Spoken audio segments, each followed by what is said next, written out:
Hello दोस्तों, एक बार फिर बसनीत मूवी में। आज की मूवी है इट्स ए वंडरफुल लाइफ, जो आई थी 1946 में। तो चलते हैं सीधा मूवी में। हम देखते हैं क्रिसमस की पूर्व संध्या में बेडफोर्ड फॉल्स, जो कि एक छोटा सा शहर होता है, और यहाँ रहता है जॉर्ज बेली नाम का एक शख्स।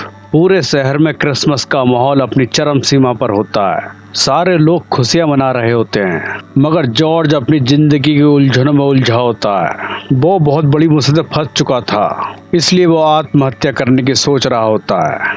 तभी ऊपर आसमान में एक एंजल को उसके बारे में पता चलता है, और वो उसकी मदद के लिए अपने जूनियर क्लेरेंस से बोलता है और उससे कहता है अगर तुमने उसकी समस्या हल कर दी तुमको पंख मिल जाएंगे, क्योंकि हर एंजल्स को पंख नहीं मिलते जब तक कि वो कोई अच्छा काम नहीं कर सके। और अब क्लेरेंस के पास एक मौका होता है अपने पंख पाने के लिए, मगर क्लेरेंस अपने सीनियर से बोलता मुझे उसके बारे में कुछ नहीं पता, इसलिए मैं उसकी मदद किस तरह कर सकता हूँ। फिर सीनियर एंजल्स क्लेरेंस को जॉर्ज के भूतकाल में ले जाता है, जब जॉर्ज एक नौजवान लड़का होता है जो अपने शहर में काफी फेमस था और उसे हर कोई जानता था, क्योंकि जॉर्ज के पिताजी की Bailey brothers building and loan association नाम की एक कंपनी थी, जो कि शहर के मिडिल क्लास लोगों के लिए अपना घर बनाने के लिए लोन दिया करते थे, वो भी बहुत कम ब्याज पर, जिससे वो अपना घर बना सके। और इसी कंपनी में जॉर्ज के पिताजी के भाई अंकल बिली भी उनका काम किया करते थे, और इस तरह इनकी कंपनी बहुत ही अच्छी चल रही होती है। मगर इसी शहर का एक धनी आदमी जिसका नाम मिस्टर पोर्टर होता है, वो इनसे जलता है। वो एक नंबर का मक्कार और लालची था। उसका सोचना होता कि यहाँ के लोग अपना घर न बना सकें और मेरी बिल्डिंग में किराए पर रहें, जिससे मैं अच्छा खासा पैसा कमाता रहूं, जबकि पूरे शहर में क्लब और डिस्को खोल दूं।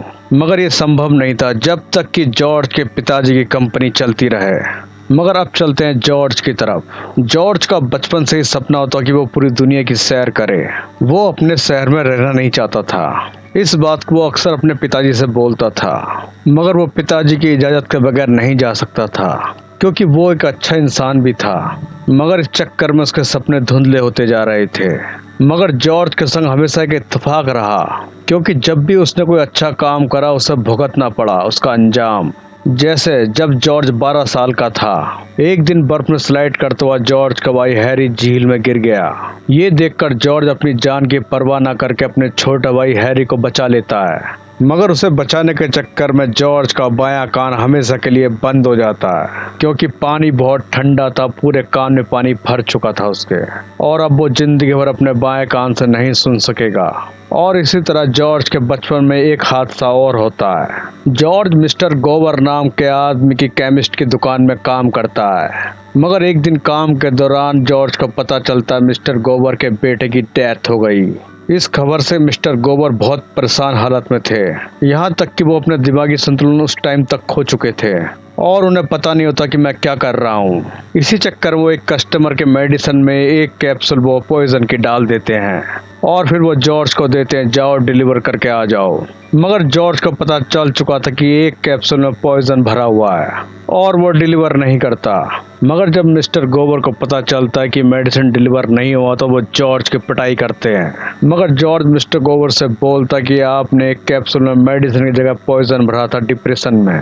ये सुनकर मिस्टर गोवर उस कैप्सूल को चेक करते हैं, और सच पता होने पर वो जॉर्ज से माफी मांगते हैं घुटनों के बल बैठकर। और इस तरह जॉर्ज के बचपन में ऐसे हादसे अक्सर हुआ करते थे। अब हम फिर से जॉर्ज के जमाने के समय रेखा में आ जाते हैं, जिसके दिमाग में यही चल रहा होता मैं दुनिया की सैर कैसे करूं आखिर, क्योंकि वो उसका एक सपना था। उसके लिए उसने पैसे भी इकट्ठे कर रखे थे बचपन से ही काम करके। लगभग जॉर्ज ने बाहर जाने की पूरी तैयारी कर रखी थी, मगर उसके साथ एक घटना और घट जाती है। जॉर्ज के पिता को हार्ट अटैक आ गया था, जिसके कारण वो मर चुके थे, और इसका भरपूर फायदा मिस्टर पोर्टर उठाना चाहता था। वो जॉर्ज के पिता की पूरी कंपनी को औने पौने दाम में खरीदना चाहता था, क्योंकि जॉर्ज के अंकल बेली की इतनी उम्र नहीं थी कि वो पूरी कंपनी को चला सके। इसलिए मिस्टर पोर्टर ने बोर्ड ऑफ डायरेक्टर के साथ मिलकर एक मीटिंग करी, और ये फैसला हुआ कि जॉर्ज के पिता की कंपनी को कोई नहीं चला सकता, इसलिए उसे बंद कर दिया जाए या मिस्टर पोर्टर को सौंप दिया जाए। जॉर्ज उन सबसे बोलता कि मेरे पिताजी ने ये कंपनी गरीब लोगों के लिए चलाई थी, जिससे उन सबका घर आसान किस्तों में बन सके, और मैं नहीं चाहता कि वो बंद हो। मगर बोर्ड ऑफ डायरेक्टर का कहना होता कि ठीक है, मगर तुम इस कंपनी को चलाओ तो हम इसे बंद नहीं करेंगे।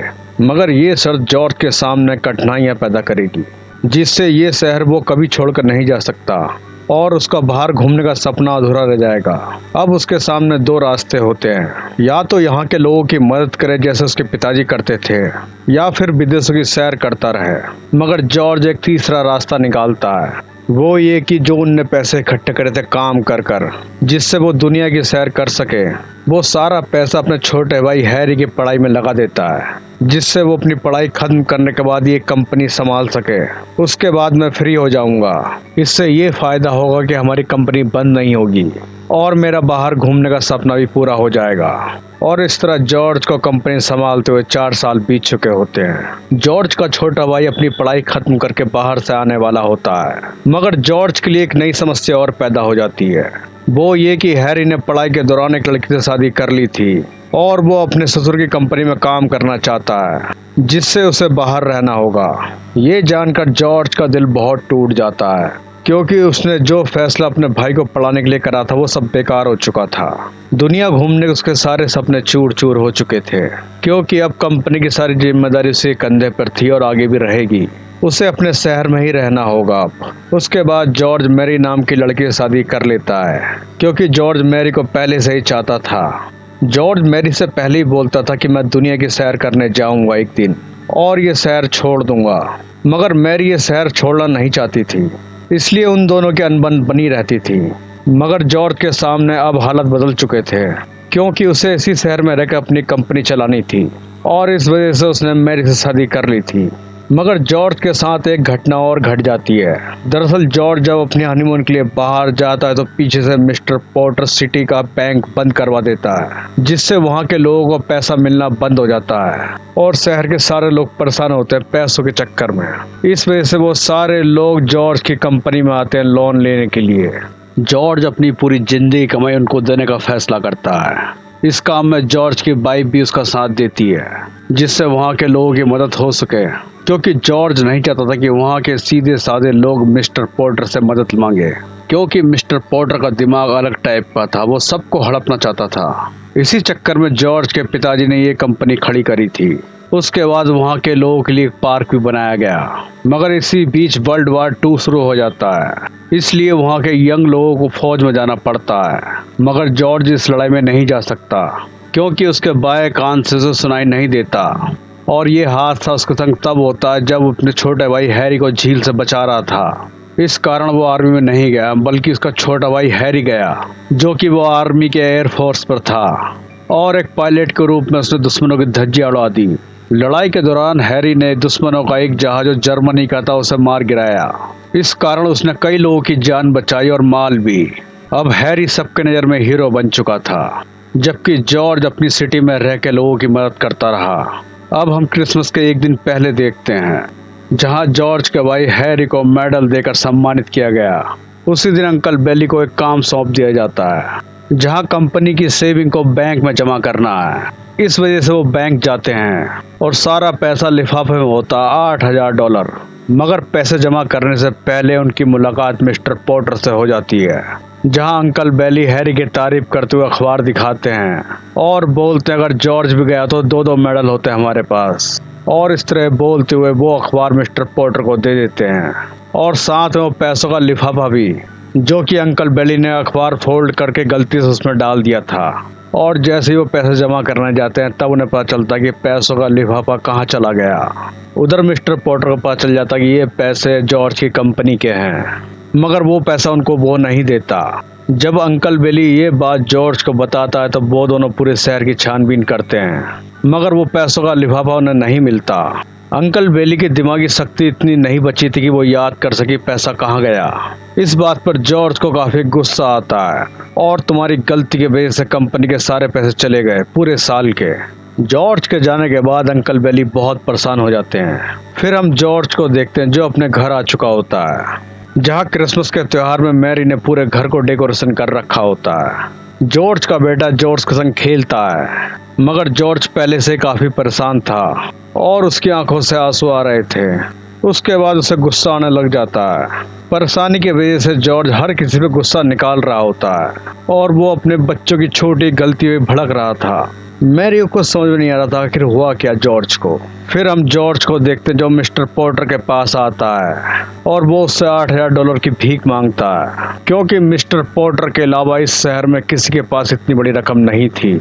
मगर पोर्टर उसे पैसे देने की जगह और ताने मारने लग जाता है। ये देखकर जॉर्ज अपने बीमे की पॉलिसी देता है उसे गिरवी रखने के लिए, मगर मिस्टर पोर्टर बोलते हैं ये तो तुम्हारे मरने के बाद मिलेगी मुझे। और ये बात सुनकर जॉर्ज वहाँ चला आता है। उसके बाद जॉर्ज एक बार में चला जाता है जहाँ बहुत दारू पीता है वो, और भगवान से प्रार्थना करता है कृपया मेरी मदद करो। मगर कुछ फर्क नहीं पड़ता। उसके बाद उसके दिमाग में बस एक ही बात चलती है कि मुझे आत्महत्या कर लेनी चाहिए।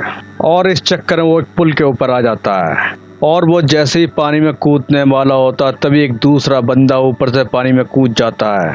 अब जॉर्ज आत्महत्या करने की जगह उसे बचाने के लिए पानी में कूद जाता है, और जॉर्ज उस बंदे को बचा लेता है। और वो बंदा जॉर्ज से बोलता कि मैं आसमान से आया द्वितीय श्रेणी का एंजल्स हूँ और मेरा नाम क्लेरेंस है। मैं यहाँ तुम्हारी मदद के लिए आया हूँ जिससे मुझे पंख मिल जाएं। जॉर्ज उसकी बात को नहीं मानता। वो सोचता पानी में डूबने की वजह से ये हाल हो गया, जबकि क्लेरेंस बार बार अपने आप को बता रहा होता कि मैं आसमान से आया हुआ एंजल हूँ। क्लेरेंस की बातें सुन सुनकर जॉर्ज का दिमाग खराब हो चुका था, और वो ऊपर वाले से एक विश मांगता कि मैं पैदा ही नहीं हुआ होता तो अच्छा होता, और मेरे पैदा होने के ना वजह से मेरे बच्चे और पत्नी और सारे दोस्त खुश होते। जॉर्ज को लगता कि सारी मुसीबत की जड़ आखिर मैं ही हूँ। जॉर्ज की बात सुनकर क्लेरेंस सोच में पड़ जाता है और अपने नन्हे दिमाग में ये फैसला करता है ये बोल तो ठीक ही रहा है, आखिर अगर मैं उसकी ये इच्छा पूरी कर दूं तो ये आत्महत्या नहीं करेगा और मुझे नए पंख मिल जाएंगे। उसके बाद क्लेरेंस उसकी इच्छा पूरी कर देता है। मतलब कि जॉर्ज का कोई अस्तित्व नहीं रहा इस समय में, और अब ये समय चक्र जॉर्ज के बगैर का होता है। जॉर्ज की इच्छा पूरी होने के बाद उसे लेफ्ट कान से सुनाई देने लग जाता है, क्योंकि वो तो अब पैदा ही नहीं हुआ, ना कोई हादसा हुआ उसके संग। जॉर्ज को लगता है बहुत बकवास हो चुकी है, अब हमें दारू पीनी चाहिए। उसके बाद वो दारू पीने के लिए वो दोनों बाहर निकलते हैं। तब जॉर्ज को पता चलता है कि ये शहर बेडफोर्ड फॉल्स नहीं है बल्कि पॉटर फॉल्स है। उसके बाद जॉर्ज परेशान हालत में क्लेरेंस को लेकर बार में पहुंच जाता है, जहां जॉर्ज उससे बोलता अगर तुम एंजल्स हो तो तुम्हारे पंख कहां पर हैं। क्लेरेंस उससे बोलता अगर मैं तुम्हारी मदद करूंगा तब मेरा सीनियर मुझे पंख देगा। तभी वहाँ एक घंटी बजती है, और घंटी की आवाज़ सुनकर क्लेरेंस जॉर्ज से बोलता जब भी कभी घंटी बजती है तो आसमान में किसी को पंख मिलते हैं। तभी एक घंटी और बजती है और क्लेरेंस बोलता एक पंख और मिला किसी एंजल को। और इस तरह उन दोनों की बेवकूफ़ वाली बातें बारटेंडर सुन लेता है, जो उन दोनों को पागल समझता है। तभी हम बार में एक शख्स को देखते हैं जिसका नाम मिस्टर गोबर होता है। ये वही होता है जो जॉर्ज का मालिक था, जहाँ जॉर्ज केमिस्ट की दुकान में इसका यहाँ काम करता था। मगर उसकी हालत बहुत फटीचर हो चुकी थी, और ये हालत कैसे हुई थी अब पता चलेगा। जहाँ वो बारटेंडर वाला शख्स जॉर्ज को बोलता कि ये बहुत कमीना इंसान है, इसने एक कस्टमर को जहर का कैप्सूल दिया था जिससे उसकी मौत हो गई थी।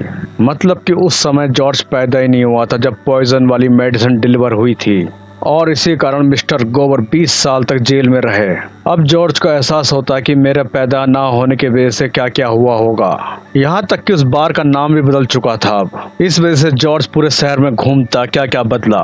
पूरे शहर में पॉटर का राज हो चुका था अब। यहाँ तक कि पॉटर ने पूरे शहर में बार और क्लब खोल दिए थे जिनसे वो और अच्छी कमाई कर सके, भले ही पूरा शहर बर्बाद क्यों ना हो जाए। उसके बाद जॉर्ज अपनी घर की तरफ जाता है कि देखता है कि वहाँ क्या हुआ होगा, जबकि जॉर्ज का घर पूरा खंडर बन चुका था अब, क्योंकि वो तो पैदा ही नहीं हुआ था। फिर वो अपने बेली पार्क में जाता है, मगर अब वहाँ कोई पार्क नहीं था बल्कि वो एक कब्रिस्तान बन चुका था, जहाँ जॉर्ज को अपने छोटे भाई हैरी की एक कब्र दिखती है।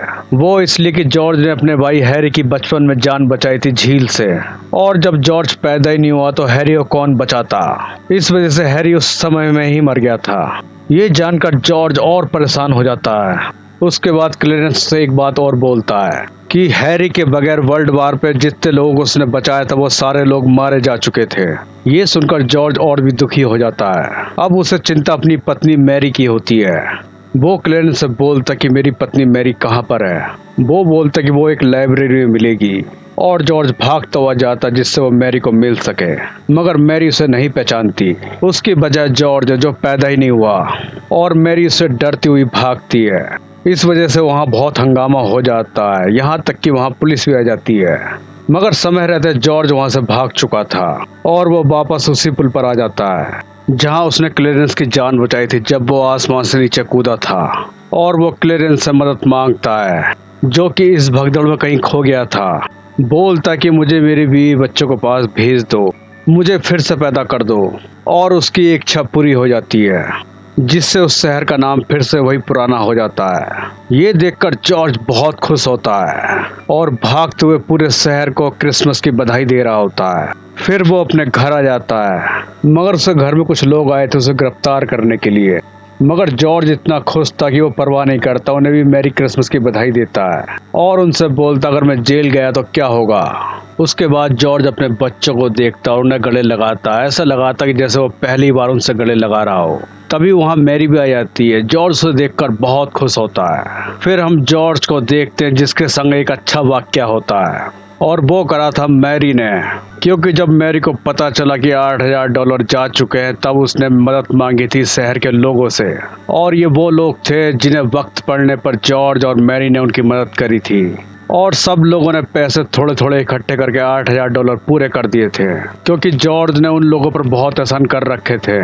इसी बीच हम जॉर्ज के छोटा भाई हैरी को देखते हैं जहां हैरी अपने बड़े भाई जॉर्ज की तारीफ करता है, बोलता कि इस शहर में मेरा भाई सबसे अमीर है। जॉर्ज ने अपनी लाइफ में पैसा तो नहीं कमाया था मगर नाम बहुत अच्छा खासा कमा लिया था और यही वजह थी कि पूरा शहर उसकी मदद के लिए तैयार हो गया था। उसके बाद हम एक बुक्स को देखते हैं जो गिफ्ट के रूप में क्लेरेंस ने उसे दी थी जिसमें लिखा होता है पंख के लिए धन्यवाद। और तभी एक घंटी बजती है, मतलब कि क्लेरेंस को पंख मिल चुके हैं। तो इसी के साथ ये फिल्म यही खत्म होती है। तो मिलते हैं एक और नई फिल्म में, तब तक के लिए गुड बाय।